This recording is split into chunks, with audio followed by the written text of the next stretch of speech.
Ura je 5:30 in danes, torej 5:30 zjutraj, in danes se bomo pogovarjali o tem, kako se je treba v bistvu poslušati tudi na področju športa, življenja in seveda gibanja, kot ga propagiram tukaj.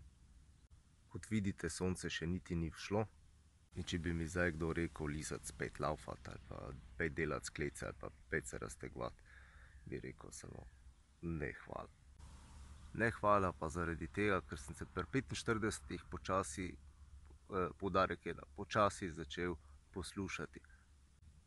Tako sem ugotovil recimo, da meni zjutraj absolutno ne paše izvajati nekih eksplozivnih variant, recimo šprintanje, ni šans.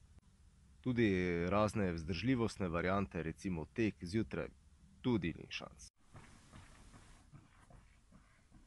Ni šans. Ali pa da bi zdaj moral narediti en trening moči na vse zgodaj, ma ni šans.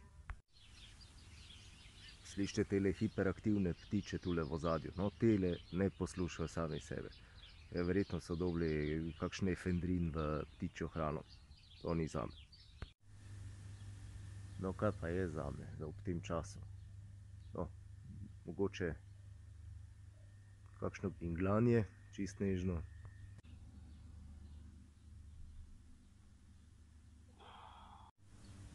Kakšni savni tudi ne bi rekel ne. Masaža na vse zgodaj bi bila tudi zakon. Pa jutranji sprehodi so tudi.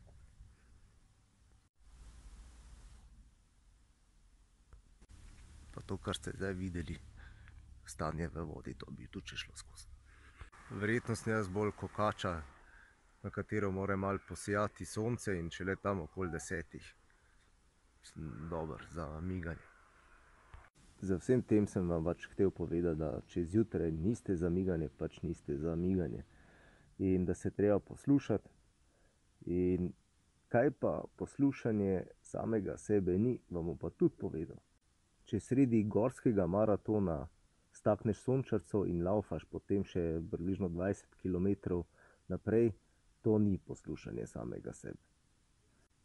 Če si pretrgaš na judo tekmi stegensko mišico in kljub temu nadaljuješ borbo, to tudi ni poslušanje samega sebe.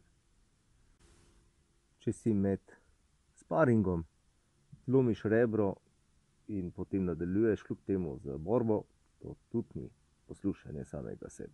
Če si torej postavljate vprašanje, še lahko iztisnem iz svojega telesa še nekaj gibanja, še kakšen športni rezultat, potem je to vprašanje enostavno napačno.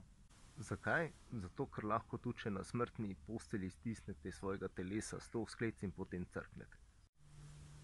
Lepo analogijo, kako je dejansko treba delati s telesom, je dal Bodo Šefer, ki je sicer Jack na področju financ, in sicer on je trdil, ko so mu dejali ljudje, ne, kaj če mi zdaj šparati, ne, ker jaz živim zdaj in jaz hočem zdaj zapravljati, ne.